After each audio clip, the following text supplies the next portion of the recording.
Test, test. 1, 2.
Hello, everyone. Welcome to Cloudflare.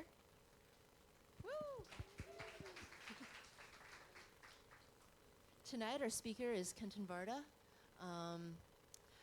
About a year ago, a year and a few days, a year and a week ago, our startups team joined Cloudflare.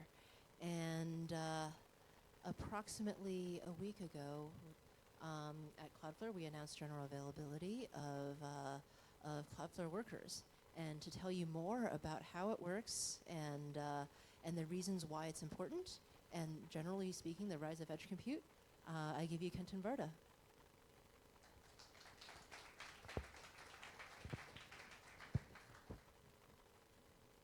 right, let's see if I can position this. So, hi, I'm Kenton. I'm the architect of Cloudflare Workers. I say architect because my dad is an architect. He designs buildings. And he does not like it when software developers call themselves architects.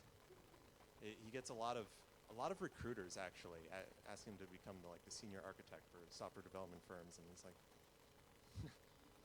So I'm going to tell you about edge compute, but first I'm going to talk about the cloud with this silly cloud graphic.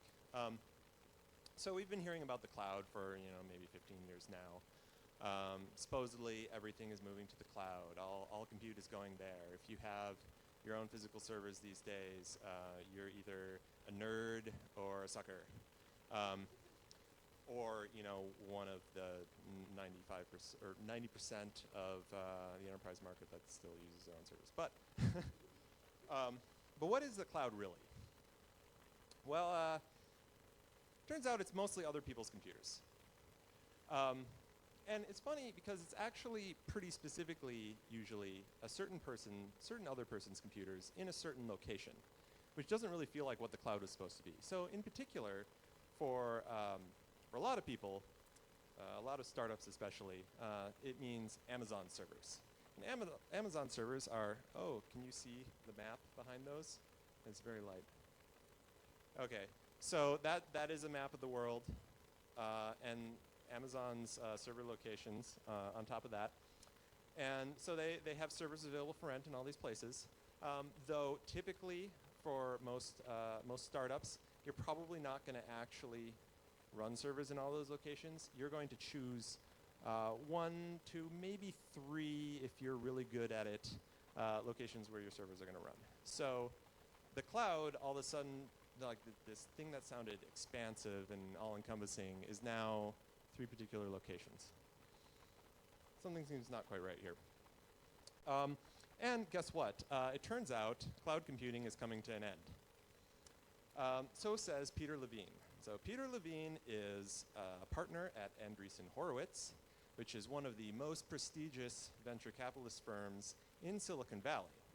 So if Peter Levine says something, you can be sure that it's going to appear on every startup pitch deck for the next 5 years. But what Peter's talking about here is he's saying that the future is not cloud computing, but edge computing. So we want to know, what is edge computing? Well, I did a Google image search for this, and this is what I found. And I'm not entirely sure what's going on here. Apparently your cat is an edge device connected to the internet. And Whole Foods, question mark?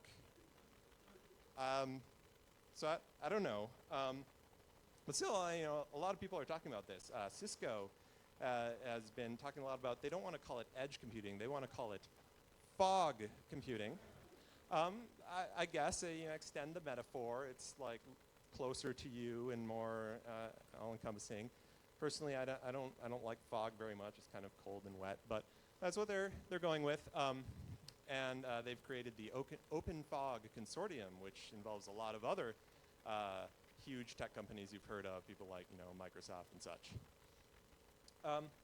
So this is a big deal, but still, what is it? What is edge computing? So there's a lot of different definitions, but the definition that I like is the edge is the boundary of control between stuff you control as a service provider and stuff the end user controls. So the end user controls their laptop, their phone, their IoT toaster, And you can deploy code on those if you convince them to let you. But the user has the ability and the right to inspect that code and change it and interfere with it.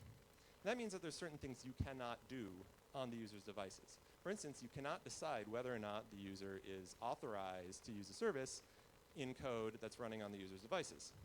That is a security hole.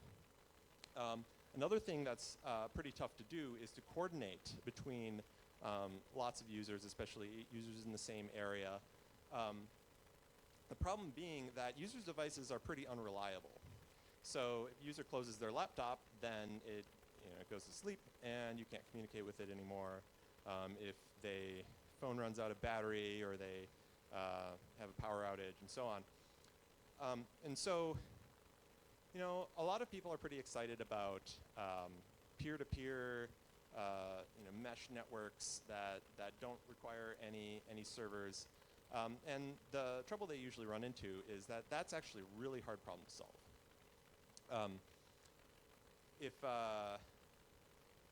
So a peer-to-peer network, so consensus itself is a really hard problem to solve on servers that are reliable and stay up all the time. Trying to solve it between machines you don't even control that turn off all the time is much harder. Now, there are some solutions. For instance, I'm sure a bunch of people in the audience are thinking, oh, blockchain, right? And that's great. If you want to build your IoT network on blockchain, that's fine as long as when your user wants to turn on the light, there's only 7 users per second worldwide that want to turn on the light, and you're okay with consuming the energy of the entire country of Denmark to support those users. So what you really need here so you need a server. You need a server to coordinate, and you need a server to handle security questions. But today, your server is located in one of 1 to 3 places around the world. It's generally very far from the user, and that brings a lot of problems. One is that it makes things slow. User turns on their light, they wait a few seconds. Finally, the light turns on. This is a problem at the hotel I'm staying at down the street, if you've ever been there. And the other problem is that if there's a lot of users coordinating in an area, that can generate a lot of data, and if it all has to go back to your central servers, that can be too much for the internet, too much bandwidth. It would be better if they could coordinate locally. And to give you a specific example of this, so,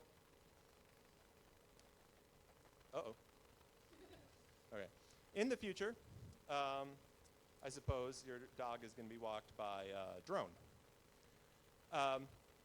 And that drone, it can't just operate in isolation. It needs to talk to the internet, it needs to get mapping data, and it also needs to coordinate with other dog walking drones in the area so that your dog can meet up with the other dogs that your dog likes, and so that your dog can avoid that one dog that your dog hates. Everyone hates this dog, let's face it. Like, look at him. He thinks he's better than everyone else. He's up there looking down on all the other dogs. Gotta avoid him. So, all these dog walking drones, how are they going to talk to each other? Well, they could create a ad hoc mesh network, right? Spam out packets to all the other drones in the area. But the problem is that, of course, this dog, his drone has a buggy Wi-Fi adapter, and as soon as there's 4 other drones in the area, it starts dropping packets, and then the whole network stops working. So they really need to be talking to some server that can be reliable and that one participant can't mess up. But if that server is located in one place, if there's a server in Virginia and it's handling millions of dog walking drones all over the world, it's going to create a lot of traffic going across the Atlantic Ocean, clog up the pipes. The drones are not going to be able to get information fast enough. They'll be falling out of the air and whatnot, running into trees. It would be really better if they could talk to a server that's nearby. So how are we going to find servers that are nearby in every locality? Well, turns out there's a lot of people that want to bring this to you. So internet providers would love to, like every internet provider around the world would love to host your software in their local data center next to their users. Mobile networks want to put servers into cell towers all over the world. You know, shopping malls might want to have a server locally that can coordinate with the apps on people's phones so that they can find the stuff they're shopping for. Office buildings, you know, if you have you and your 5 teammates are all editing a Google Doc and you're all sitting next to each other and your every keystroke is going all the way to Google servers and then coming all the way back for all your teammates so they can see it, that's really way less efficient than it should be. You know, it'd be great if they could go somewhere locally. And Whole Foods, question mark? But if you're looking at this, now you're starting to think, well, this sounds painful. Like, as a service provider, as a web app developer, do I need to go around to every mobile network in the world, in every country, and sign deals to run my code on their servers? Obviously, you don't want to do that. So we're trying to come up with a better solution. So, so what you really want to do, right, is you want to write your code, and then it just runs everywhere. Like, you upload it once, and it's everywhere. You don't care where it runs. It should just automatically run at the place where it would be most appropriate for it to run. You know, we can develop algorithms that figure this out, right? So why isn't that possible? Like, doesn't that kind of sound like what the cloud was supposed to be? It's just everywhere. So apparently, cloud computing is dead, and the new thing is the actual cloud. But who's going to be the one service where you upload this code? Well, here's a start. So this is Cloudflare's network. We have, last I checked, 137 locations worldwide. Oh, what is it now? 139. Okay, I checked yesterday. So this month we've been adding basically one a day. These are going to accelerate.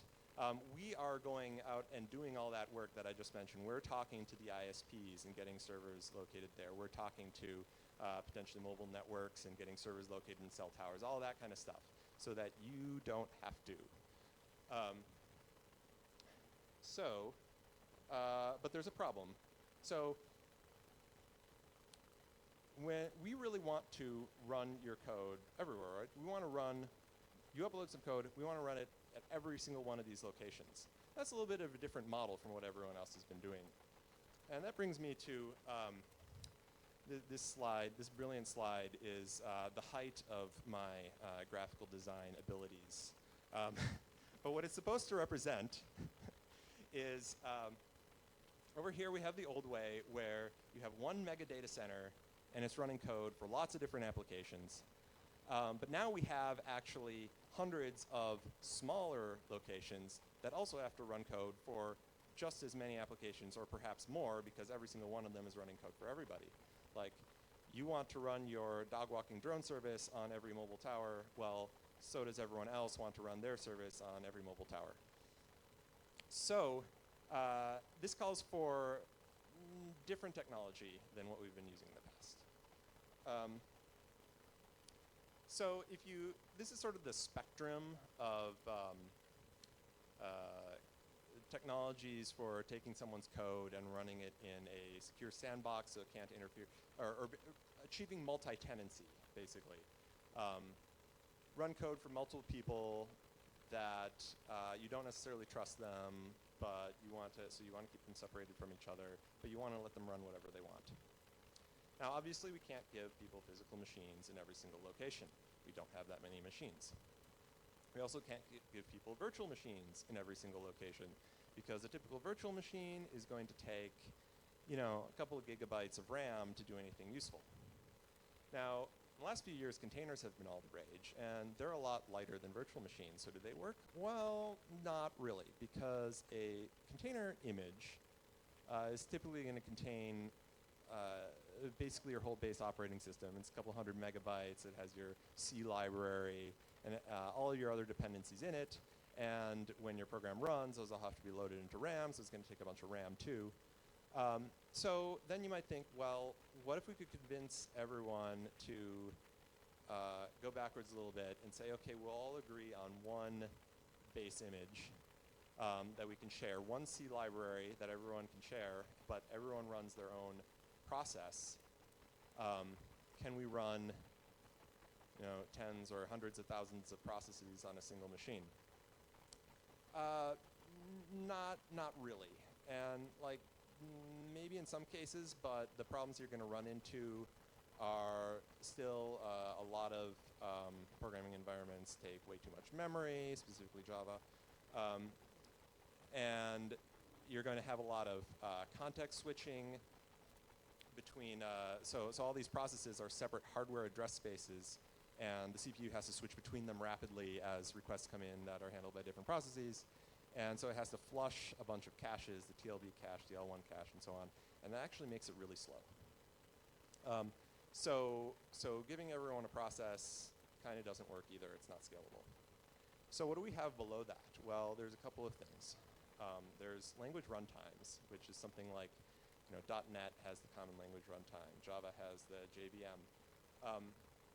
Often these runtimes, or you could think of the Lua runtime or any scripting language, Python runtime. Often you can instantiate the runtime within a process and multiple times. So each instance of the runtime has its own private heap space. The objects in that heap space cannot refer to the objects in the other ones. And so you can have multiple runtimes running on multiple threads without any synchronization issues. Generally, each one will have its own garbage collector running and so on. That gets us actually pretty close. If it only takes a couple megs of RAM for each tenant, and often these can start up pretty quickly, so we can shut down the ones that aren't in use. We actually get to a point where we can run a very, very large number of different people's code all on essentially one machine.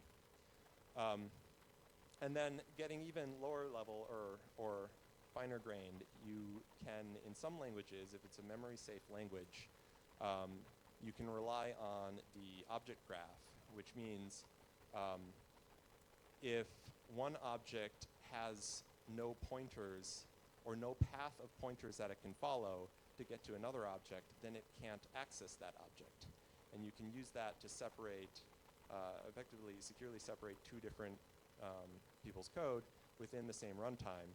Problem is you end up with a lot of cases where you can interfere with resource usage, like you can basically denial of service the other person's code by allocating so much memory that the whole heap has to be tossed out, or by using CPU if it's a single-threaded runtime that blocks the other users. So that generally ends up not working, although there are some cases where it works. Like if two people are running identical code, it might work because if there's an attack built into that code, then they both opted into it, so I guess that's their problem.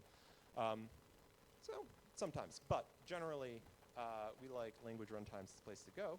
So which one are we going to use?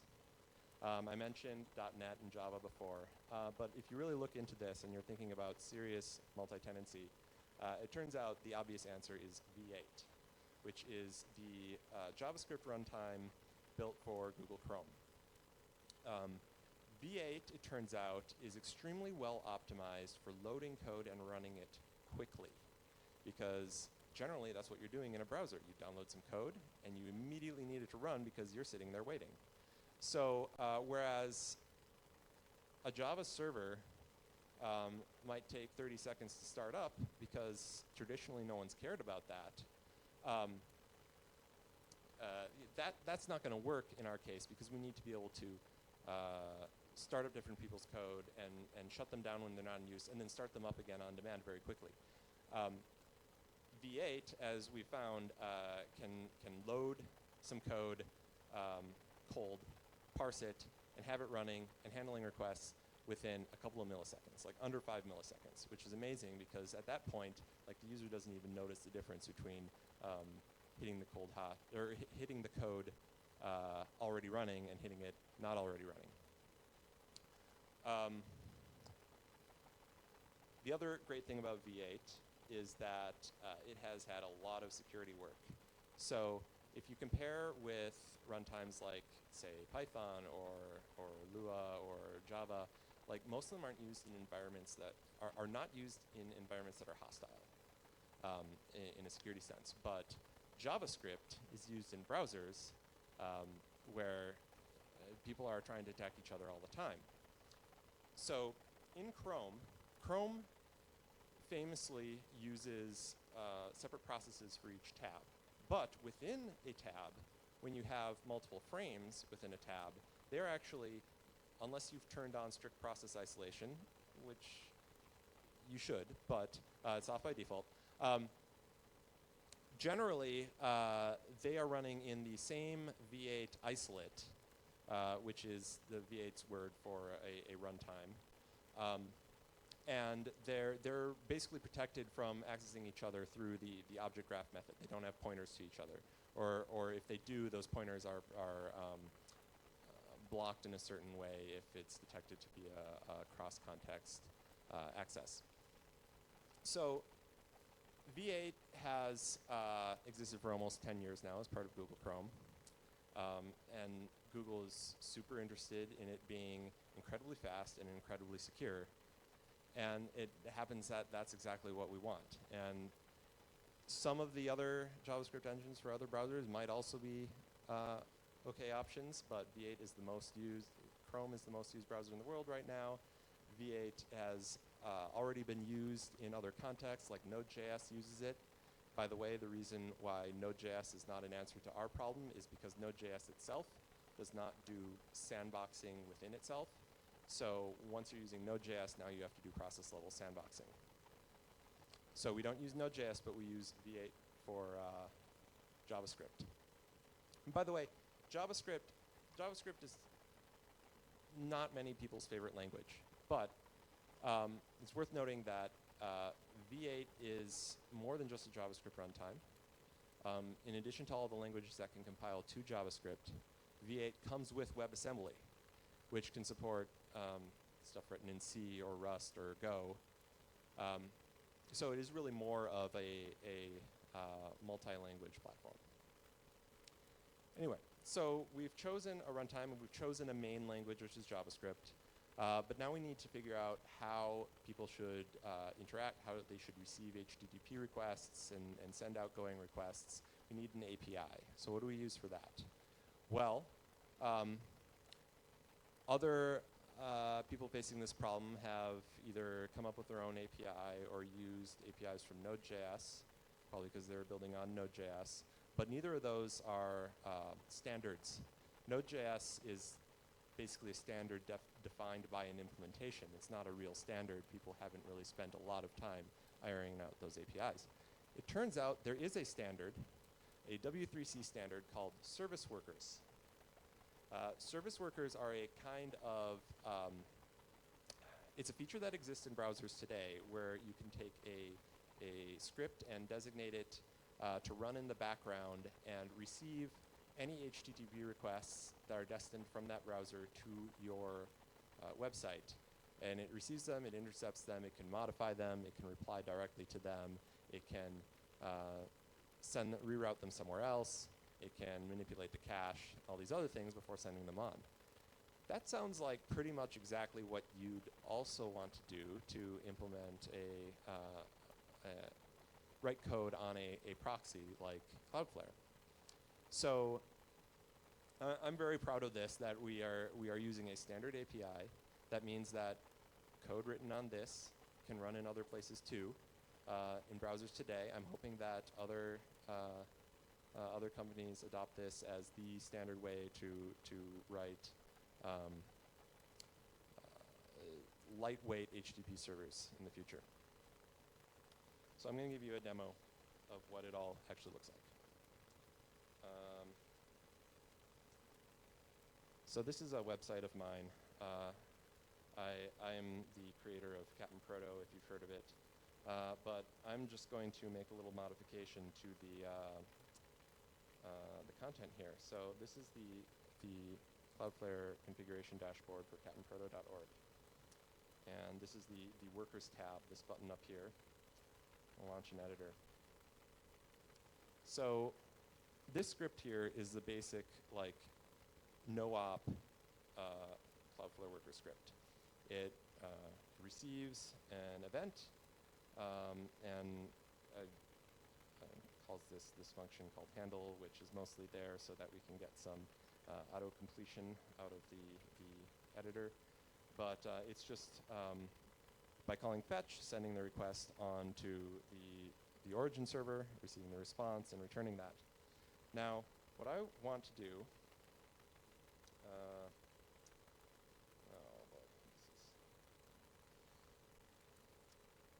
let's see if I can resize these a little bit so you can actually see something.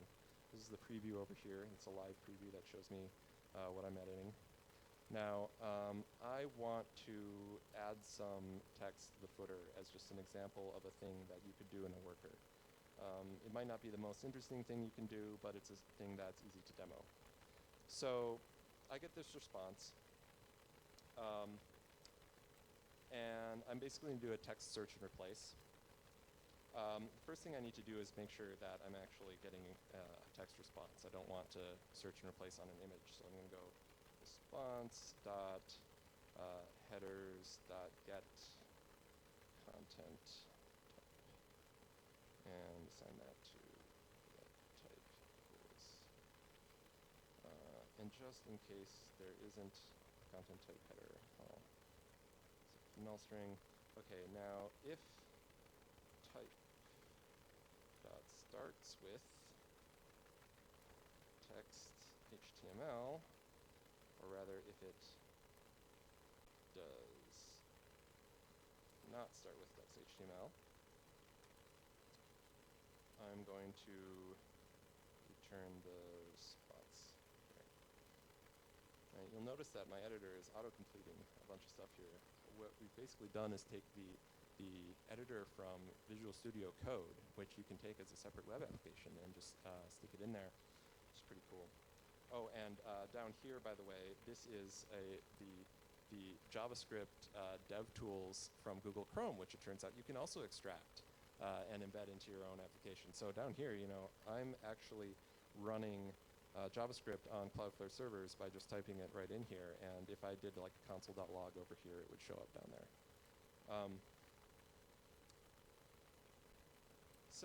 Okay, so now I know I'm working on an HTML response. I want to go response dot text to read the whole body. Let text equals, and I have to await that because this is an asynchronous interface. We update V8 every week to whatever's current in Chrome stable. So that means you can use the latest JavaScript features like async await. Tends to take a long time for Node.js and others to pick that up. So now I'm going to go text equals text.place.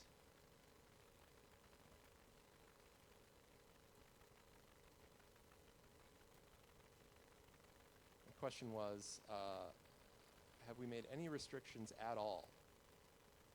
Well, so what if I go while true?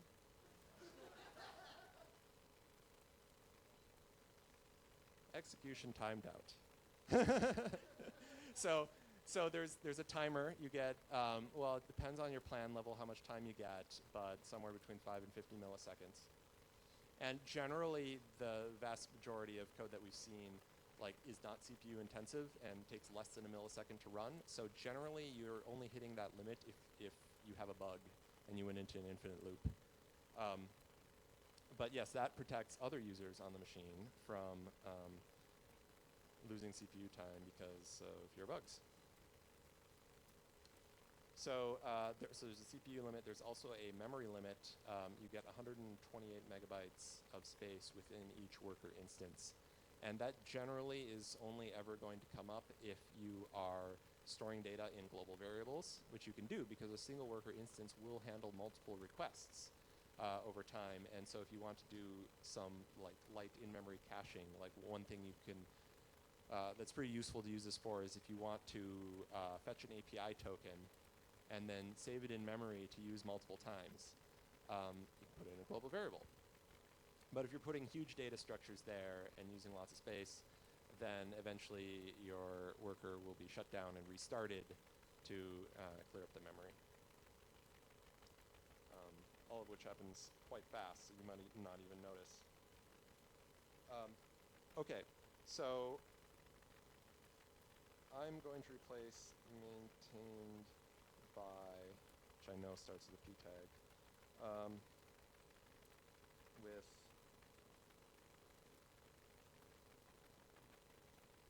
the same text, but then I'm going to stick something in front of it.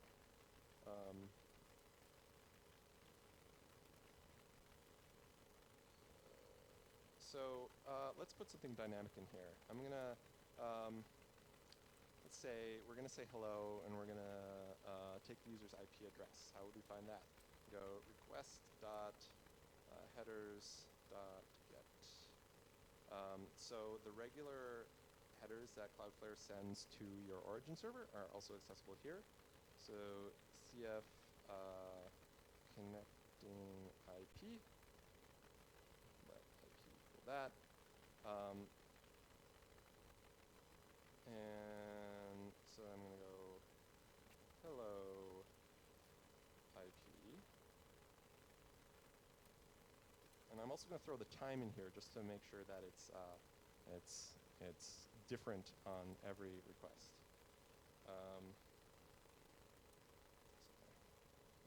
So the time is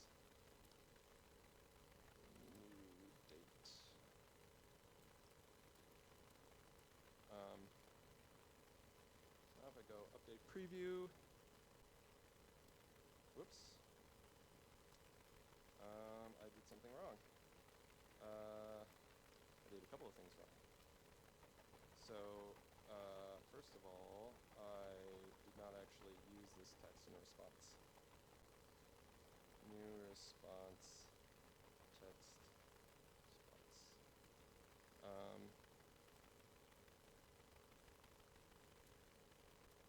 And now at the bottom, I see hello IP address. We use IPv6 around here. The time is such and such. Great. Now, this hasn't been deployed to my server yet, and because, let's see, I can save it, but I also have to set a route, or rather I have to enable this route. So it's off right now. Just for demonstration purposes, I want to see what my latency looks like. Run this a few times. We're seeing numbers. It's probably mostly our local internet provider's latency, but somewhere between 60 to 100 milliseconds. And just to show nothing funny is going on, refresh the site right now. That thing isn't there yet. So let's turn it on and save. Let's see how long this takes. This is the real site. See how long it takes to deploy globally.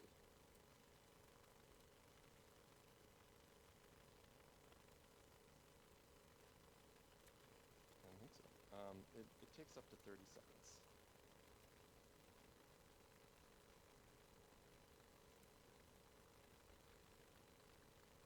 Did I save it?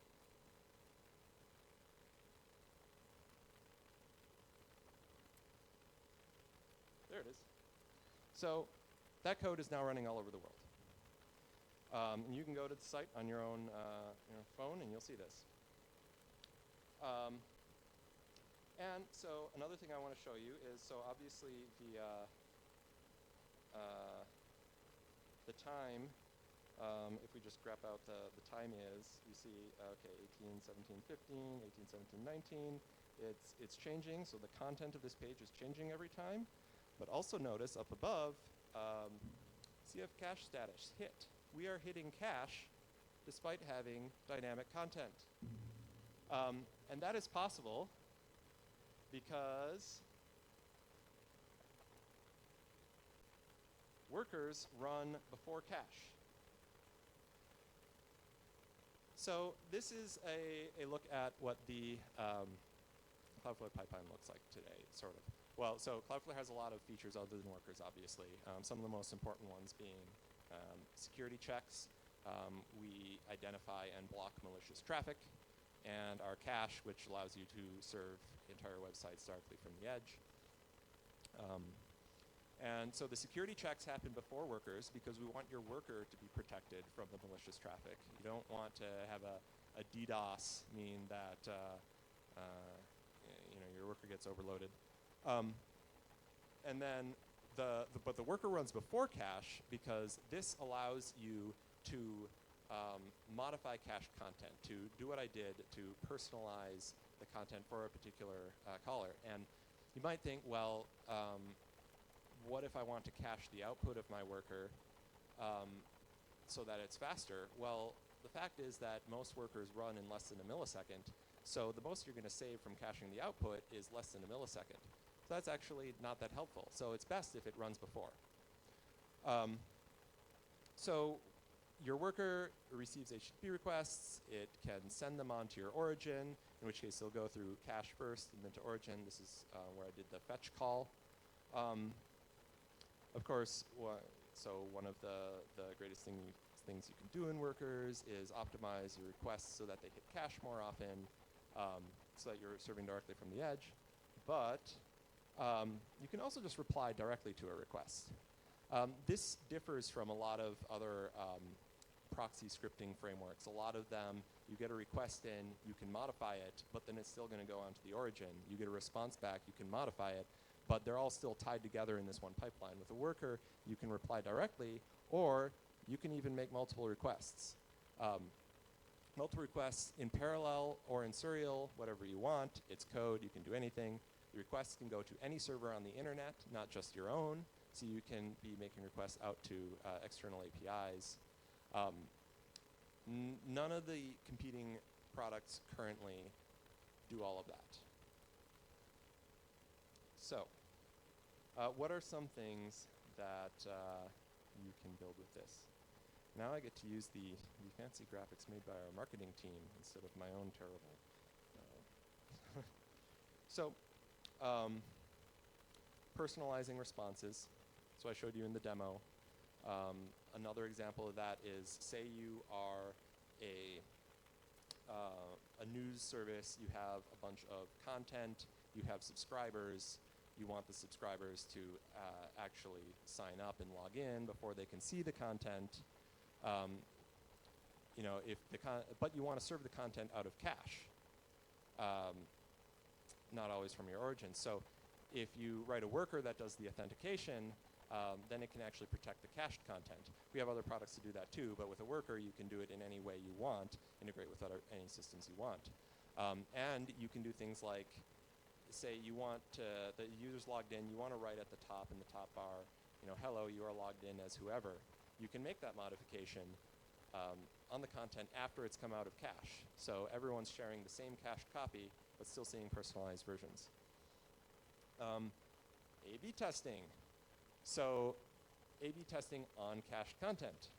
So traditionally, if you want to do A/B testing, you either do it on the client side in JavaScript, which means that the client has to download both versions of your page and either like run some synchronous script or not, and have the user see a flash of one thing before it's chosen which experiment they go into, and it's generally a miserable experience. Or you can do it on the server on the server side, but then you can't cache that content anymore. Now you could write it in a worker, choose there which one you want, fetch either one from cache. Or generally, like, it's a programming language. You can do anything. You can write your entire application on the edge and just have it fetch things from APIs. Like you can fetch the content of your website straight out of S3 or Google Cloud Storage through their API. You can then make calls to your database through its API. There's many different HTTP accessible database products out there. So now we've sort of had this shift. So traditionally, your architecture has looked kind of like this. User talks to cache on Cloudflare that's close to them, and then the request has to go over the long haul internet back to your application, which is close to the database. You can now move your application to be close to the user, use cache content. There's one problem still, which is that if you need any kind of centralized storage, you're still making requests back to a database, which might still be a long ways away. Now this part we haven't solved yet, but we're working on it. And in order to really understand this problem, I like to think of what if people, we send people to Mars. So you've got users on Mars, and let's say we've sent a Cloudflare location, set up a Cloudflare location on Mars. So now, since you've got workers, people can use your app on Mars through Cloudflare, but whenever they change anything, they have to make requests back to a central database on Earth, and the round trip time is 6 to 45 minutes, depending on the orbits of the planets. This is not going to work. People cannot use your app. And like, have we thought about this? Like, you can't use the internet on Mars. What happens? I don't know that Elon Musk is going to like that. He might have some second thoughts. So, and to be clear, like, this is not an abstract problem. The same problem exists on Earth in a more restricted form, or rather, this is an exaggerated version of a problem that people deal with on Earth every day. Specifically, Mars is kind of like New Zealand. They're a long ways away from everything. Everything's slow for them. They don't like it. Or South Africa, or all kinds of other places. So how could we solve this? Well, here's what I'm thinking about. What if we could move data to be close to the users, but obviously users are in different locations, so now you need to split your data up. But what if you had a separate database for each user, and that database could then automatically go and be in the Cloudflare location that's close to them? And maybe you still have a central database, but maybe you can now come up with a way that those can federate, and you remove the central database altogether. And since all these user databases in your application are running on reliable hardware that you control through Cloudflare because you're the one paying us, the user isn't, you can make like federated protocols a lot more easily in this case. So now, the users on Mars can use the app on Mars, and they can access their data, and they can even collaborate with other users on Mars, and the users on Earth can do the same thing with other users on Earth. Yes, if the people on Earth and people on Mars want to collaborate with each other, there's still a problem. Obviously, we're not going to solve that one anytime soon, but generally I think Elon's going to be a little bit happier with this situation. So that's where we're going in the future, but you can use workers now. Go to the documentation is at developers.cloudflare.com/workers. We have not only documentation on how to write one and all the APIs, mostly references because they're standard APIs. We link to the MDN documentation, which is great. And then we have recipes on there for lots of common use cases. There's like a dozen recipes now, and we're adding more all the time. So go check it out. Also, if you go to cloudflareworkers.com, there's an online playground there that you can use without logging in at all, and just try writing some code and see what happens. Looks a lot like what you saw earlier, except it's no login required. And yeah, I'm here to answer questions. What would you like to know?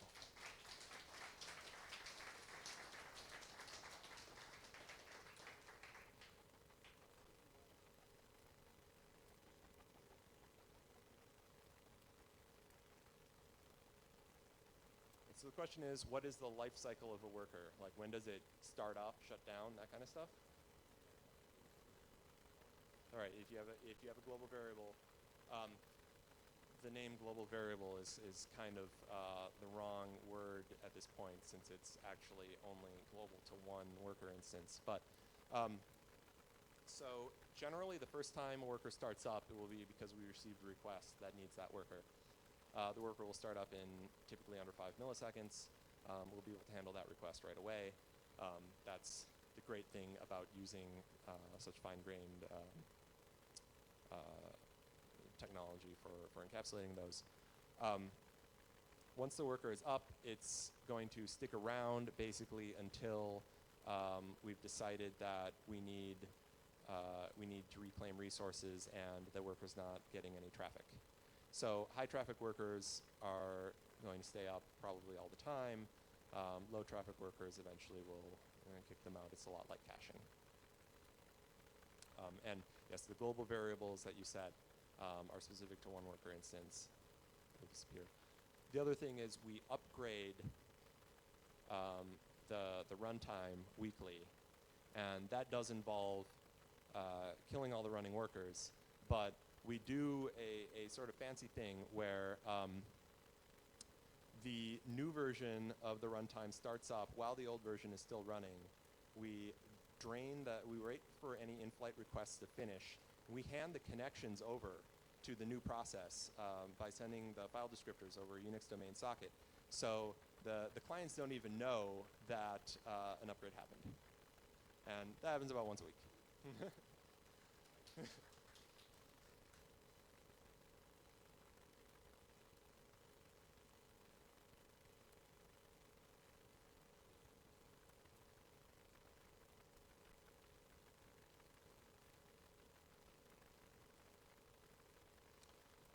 Question. Right, okay, so the question is, can you store session state for specific users, or even have workers that are operating on behalf of a particular user? Currently, you would have to, like, you could code that. You could have a data structure that's like a dictionary from user ID to their state. It's doing it in global variables is not going to be great because the user might be hitting different machines every time that they send a request. They get load balanced over a bunch of machines. So you might want to take advantage of the Hdtv cache. There's a lot of tricks you can do to utilize like the fact that data is locally cached, and if it's locally cached, then you can do a fetch for that data, and it will come back basically right away. In the longer term, workers that are specific to a user is actually something I'm thinking a lot about, related to the per user databases thing. But that's not quite there yet.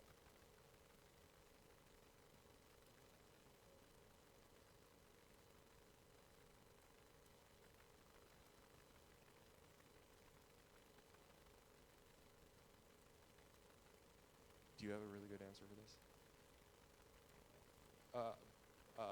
So the question is, do we have real world performance measurements to show off? And I wish I had thought to make such a slide, because we have a lot of really amazing performance gains. Jonathan says NPM, but there's kind of still doing a lot of prototyping.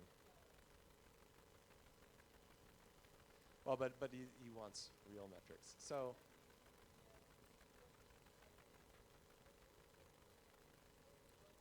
Oh yeah. Well, we do have some numbers. I just don't have them off the top of my head. I wish I did.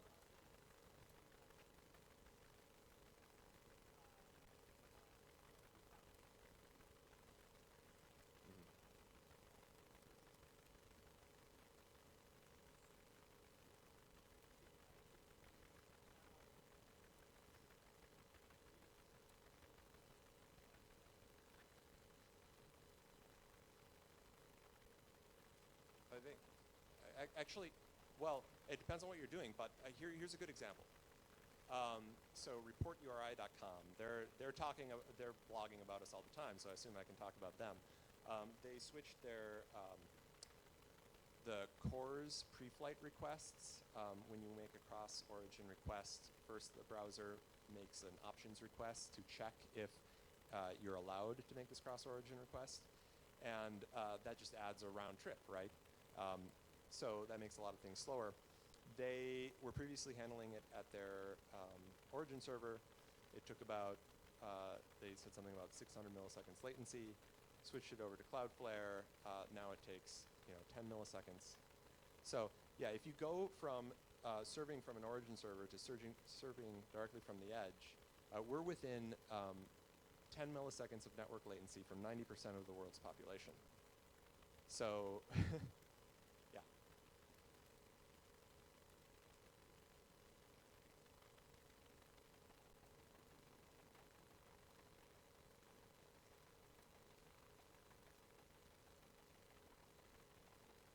Right.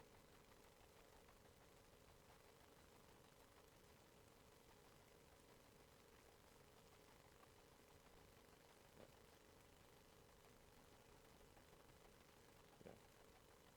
Just to repeat that for the microphone, yeah, as we add new locations, your code is automatically there. You don't have to turn anything new on. And we're just getting closer and closer.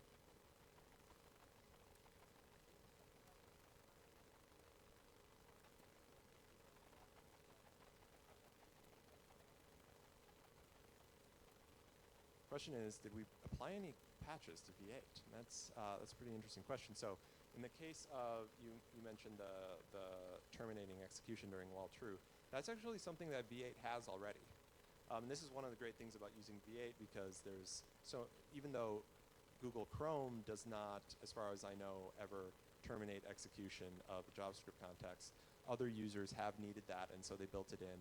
And so there's basically a function we can call that says, cross-thread from another thread, we can call a function saying stop. Patches we have had to apply generally are like little fixes. For instance, there was a bug introduced that caused a crash in one thing that we were using a week ago, and whenever we bring this up to the V8 team, it's like I will send an email at the end of the day, and in the morning I come back and there's a patch ready for me. They're awesome.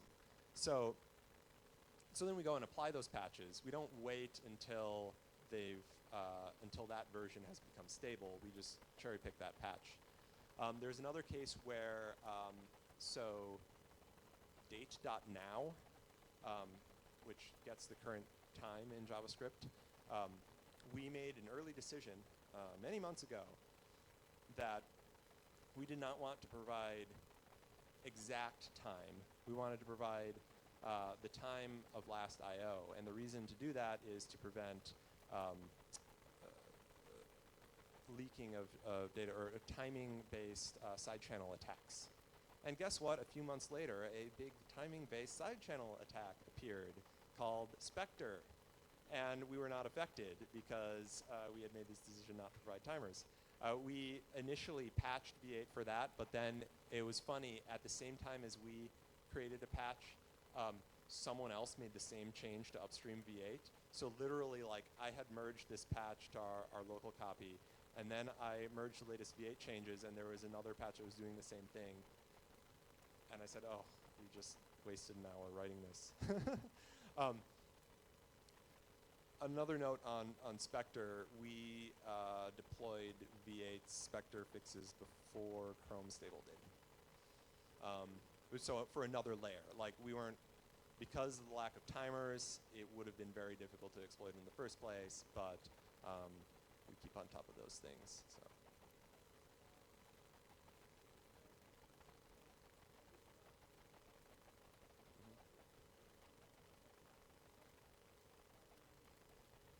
Right, the question is, so we take weekly updates from stable, but if there are extra patches that we need that aren't in stable yet, what do? We apply them on top to our local fork. Yeah, that's basically it. But pretty much it's always things that have gone into upstream. We don't have any significant changes that we've made to V8 itself.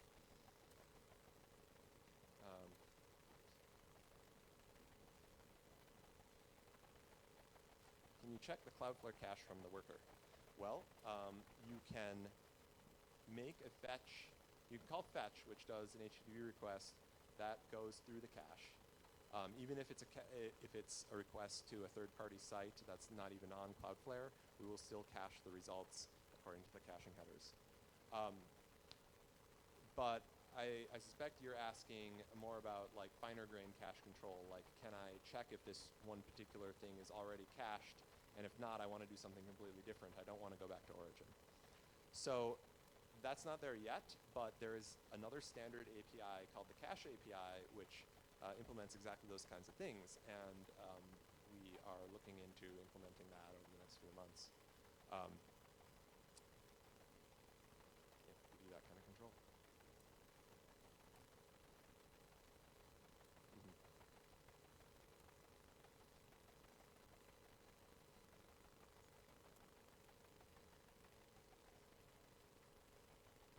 Right, so the question is often with service workers in the browser, a common use case for service workers in the browser is to manipulate the cache very closely, and that is using that standard cache API, which we plan to implement too, yes.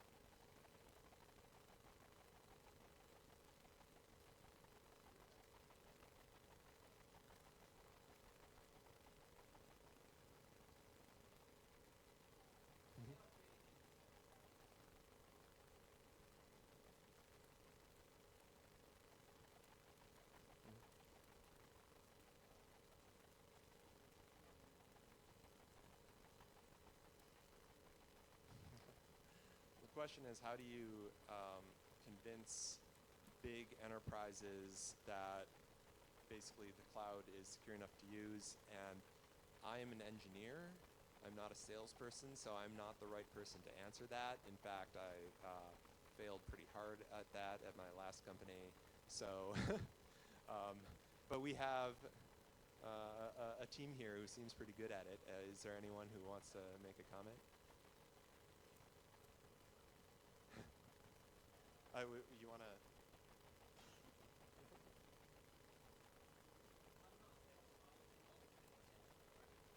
Well, but the question was, how do you convince big enterprises that the tech is secure enough?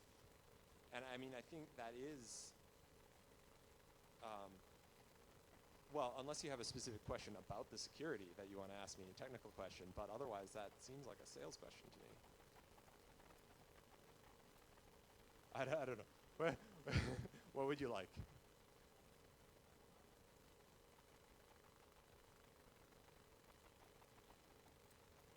Right, well, so I can talk about the tech a bit. So, as I mentioned earlier, we use V8 for to separate to run each script, each worker in a separate sandbox. It's called the V8 isolate. That's a separate heap space, so the objects cannot refer to each other. JavaScript is a language that's designed to sandbox things, designed to not allow a malicious script to break out, and has been battle tested for 10 years in Google Chrome. So we rely on a lot of that. We also have additional layers of our own that we add on top of that, including layers that, so for instance, the edge worker, or the workers runtime is running in a process that is inside namespace, Linux namespaces, so that it can't see any of the file system. It is also has a seccomp filter that blocks every file system call, because we really do not want this looking at the file system for any reason ever. We apply higher level CPU limits and RAM limits on the process as a whole. There are so many things.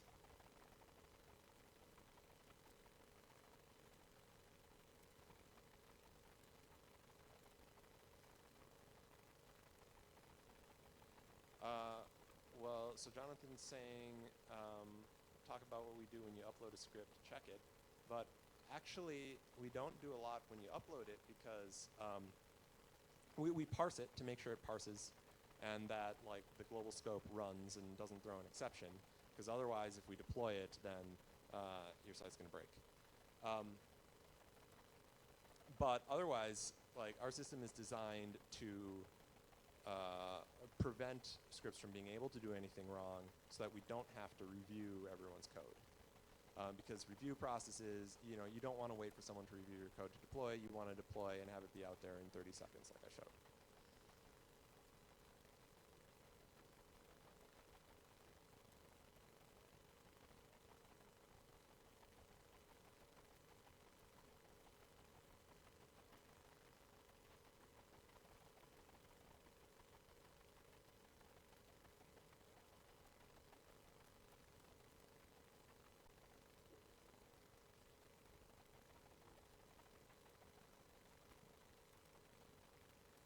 To repeat that from the microphone, David's just commenting on how the pipeline we use, the infrastructure we use to distribute the script to hundreds of locations is the exact same infrastructure we use to distribute SSL certificates, also all of your other config for your website. It is pretty locked down. No one's going to be able to see your script. You can put secrets in your script and no one's going to see them.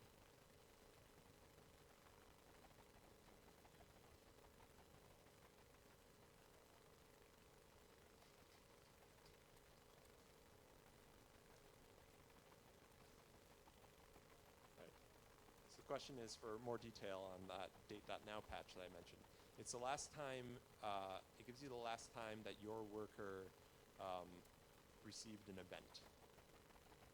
So like read some data off of the stream, or received an incoming request, or received a response to an outgoing request, or if you did a set timeout and that expired, it's the time when that happened. So basically the only thing you don't see is if you're running in a loop, like a while loop, and not returning to the event loop at all, then time will not appear to progress during that, which generally that's only a problem. Well, there's basically two cases I can think of where you want to do that. One is like if you're trying to benchmark, but the other one is if you're trying to exploit a timing-based side channel by trying to see if your reads are in L1 cache.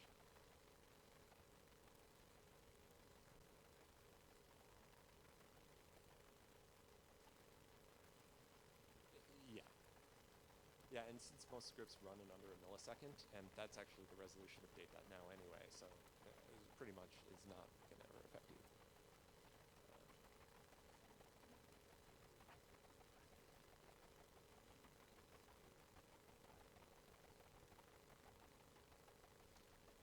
Good question. So does the limit on the time that your script can execute include time waiting for I/O? The answer is no.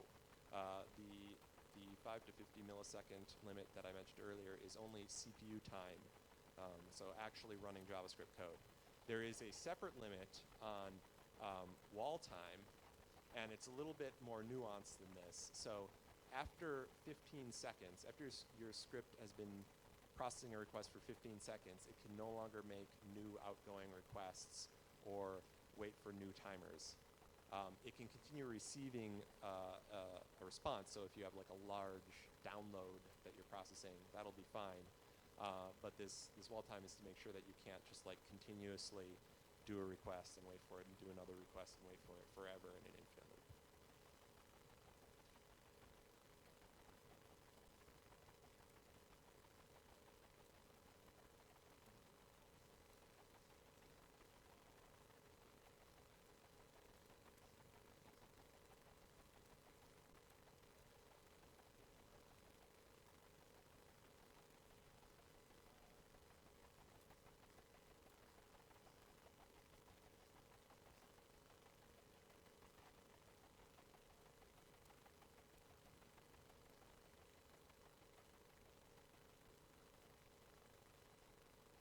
Right. So the question is about how do you deal with shared state across workers? What's a good way to implement that? Could you make requests back to your origin and then take advantage of the fact they're going through cache? And that's pretty much exactly what we recommend right now. Is make requests in such a way that they're likely to be cached. You know, you can request some config for your worker, for instance, and then rely on it being in local cache. And we will have even better answers in the future. But there's an FAQ entry, by the way. If you go to the developer documentation right there, there's a long FAQ with questions like this in there, and it tells you what you should do.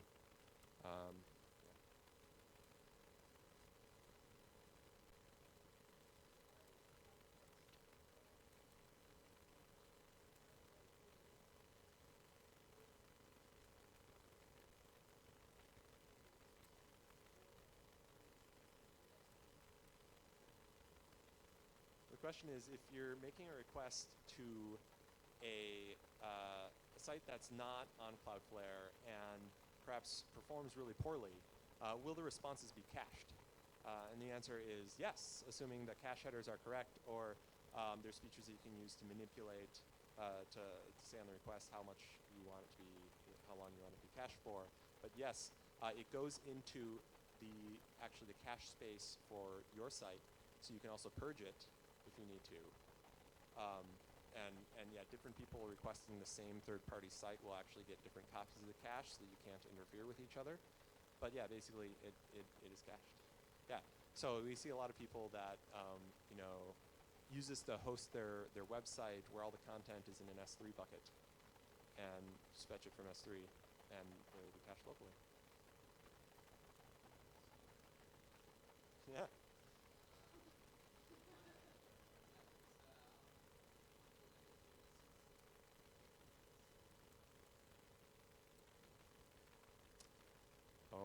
Oh, data protection.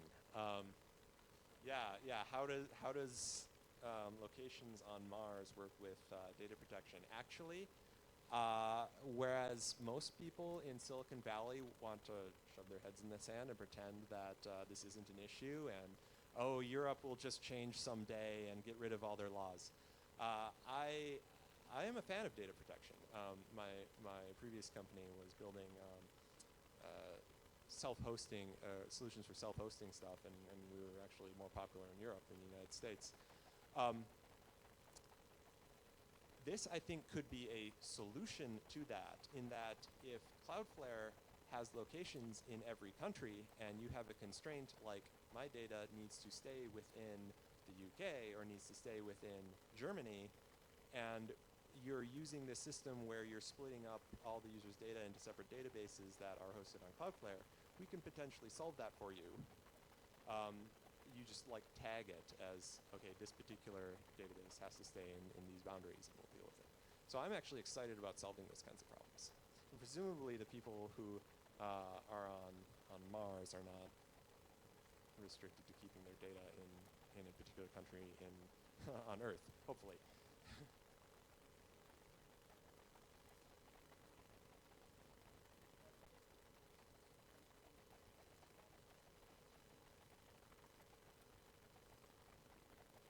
So the question is what are the current promises? Well, currently we don't have storage other than the cache. But the cache is likely to, well, every user will generally go to the closest location to them. I'm not actually well-versed in what the guarantees are there. I know that we've been doing a lot of work around GDPR to make sure we're ready for that. We've been doing it for, a year ago we were doing a lot of work around GDPR. So, yeah, I'm not the right person to ask, but we think a lot about that.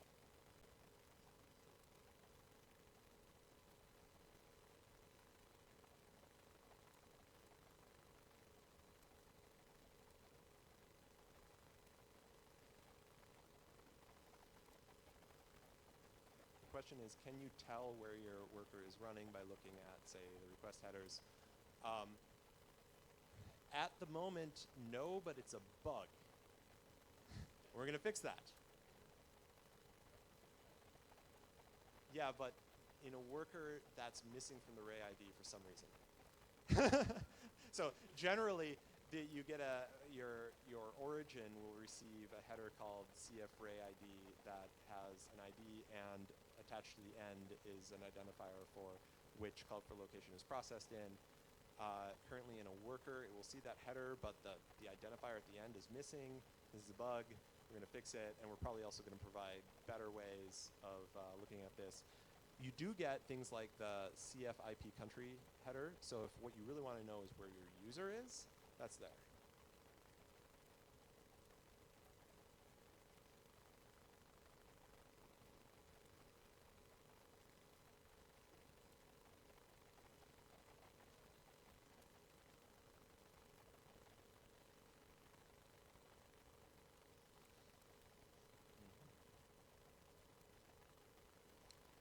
Yes, good question. So the question is, you're developing on this, you want to run it locally for testing purposes.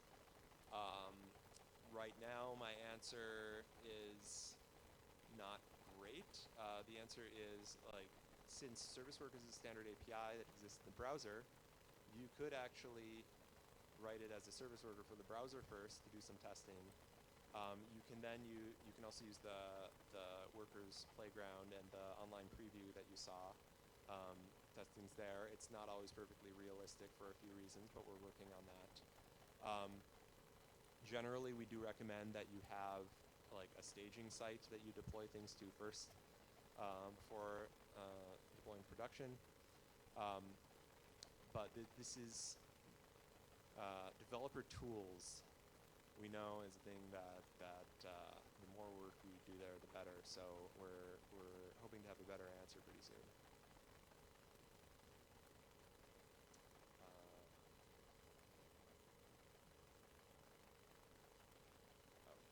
You said what happens if you do an import statement? Currently, it won't work, but we would like it to. So I would like it to import the named npm package. And hey, npm is using workers now, so we might go talk to them about that. But this is watch that space. But again, this falls under the like broader set of developer tools that we intend to build out over the coming months.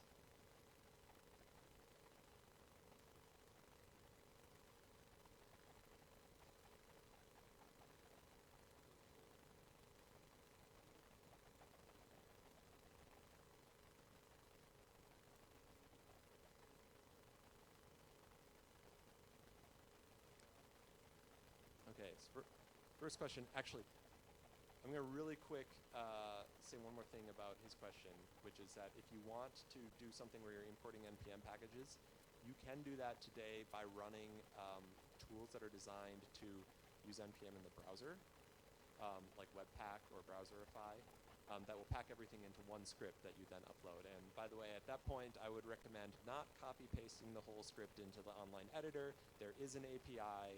You can use that instead. So your question, sorry, repeat it. Okay, yeah, so if there's multiple requests coming from the same browser, will they hit the same worker instance or not? There's no guarantee. Probably they'll hit a few different worker instances. The browser makes multiple connections. Each one's going to be load balanced somewhere different. So no, you do not have that guarantee today. And the second? Okay. But yes, that is, but that is, you know, when we do this, then you would be able to do that.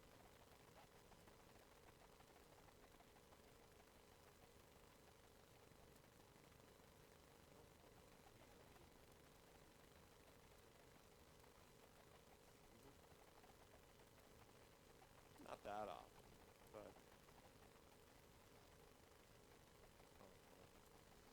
okay. Well, we'll work on that. But yeah, so all Cloudflare locations worldwide have the same IP addresses, which is great for a lot of things, and then also sometimes has some issues. But means you don't have to do the load balancing at DNS time. Just everyone contacts your IP, and it's routed to the closest data center to them.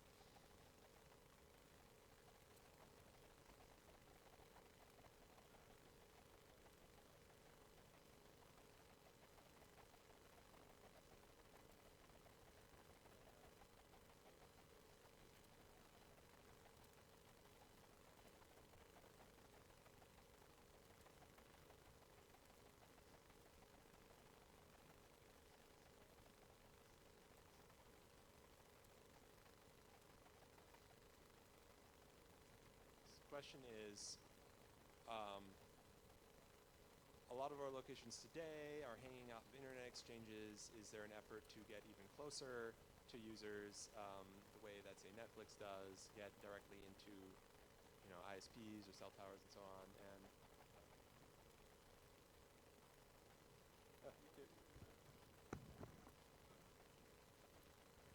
I manage the network for Cloudflare, so we already do that. We put caches in ISP premises already. We have tons of agreements, and we're expanding right now to 150 locations, but the plan is to go to 200 or 300 or whatever we can do.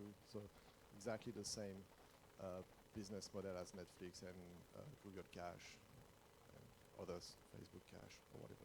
Yeah.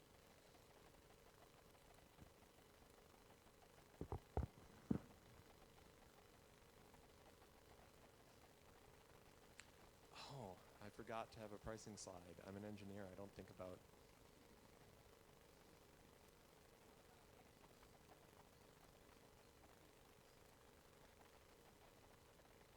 Yeah, we like simple pricing here, so let me just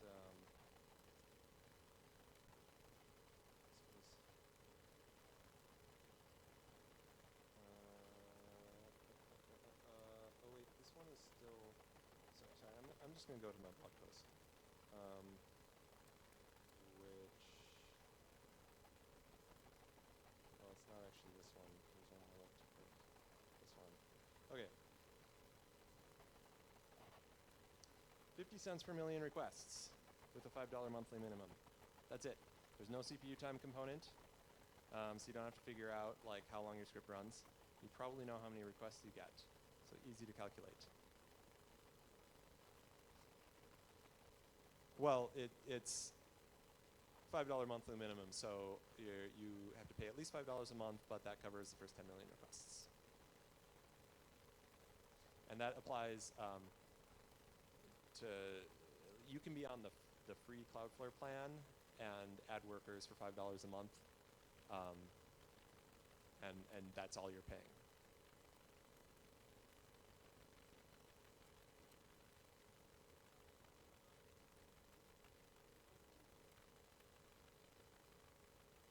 Yeah.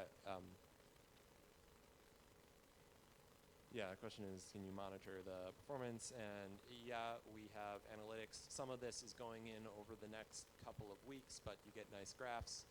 You can see how your script is performing. Again, like, I've basically never seen a script that goes over its time limit unless it has a bug. So probably don't have to worry about that too much, but yeah, you get the data.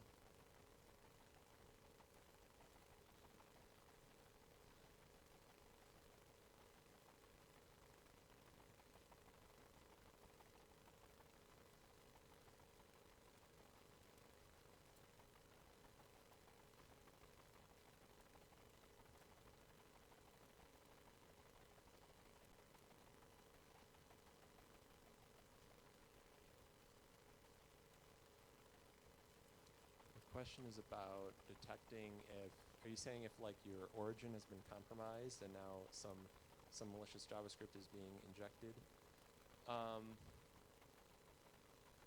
Do we have that as a product? So there's not something specifically in workers. So I don't know, but you could build a worker that looks for certain things. I guess you'd need a database to work from.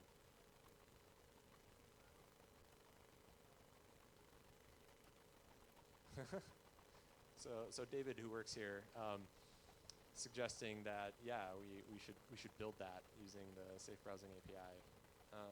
That's pretty interesting. Yeah. All right. Well, let us know where to send the royalty check.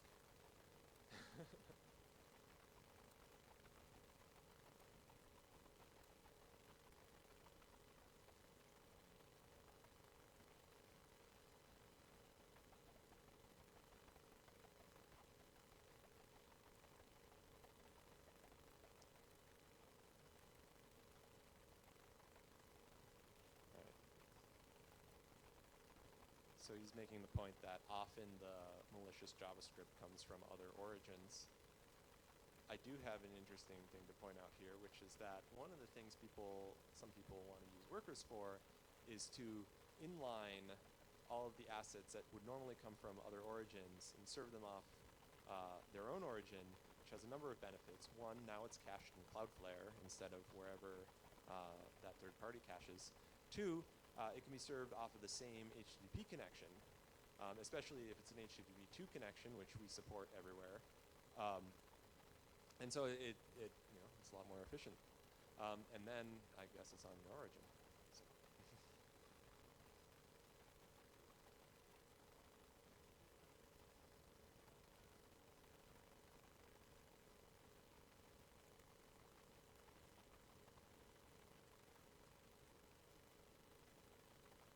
So. Yeah, so David is pointing out that you can use this to get around privacy blockers and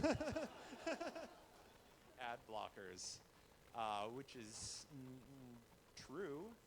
And I hope you all make a lot of money doing that and then pay for workers with that money. But another point about analytics, you can make the analytics requests from the edge as well. So you can, after returning a response, asynchronously also send another request that doesn't block returning the response to the user. There's a function called event.waitUntil, and you can give it some other task that you want to complete as a result of this request. So, yeah. No.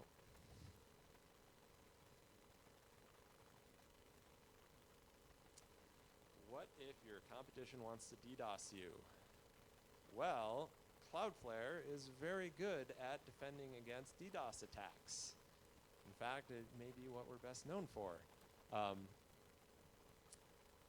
That's not my department, so I don't know what promises I should make.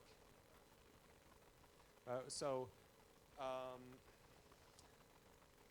the security layers happen before workers.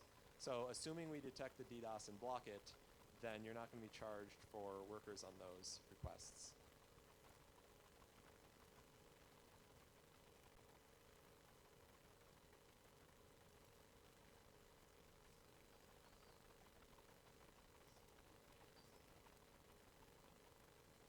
Can you repeat that?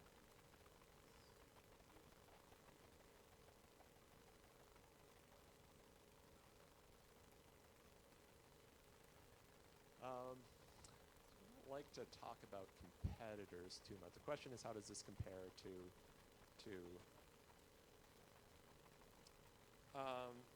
yeah, so Lambda at Edge is a competitor that's based on Node.js, and I made some comments about the scalability of that before, but I don't really know their tech stack in detail, so I don't want to comment too much.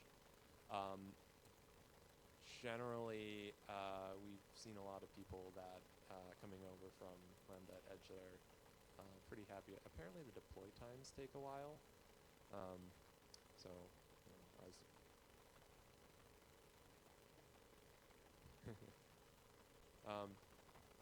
yeah, I encourage you to try both and decide which one you like better.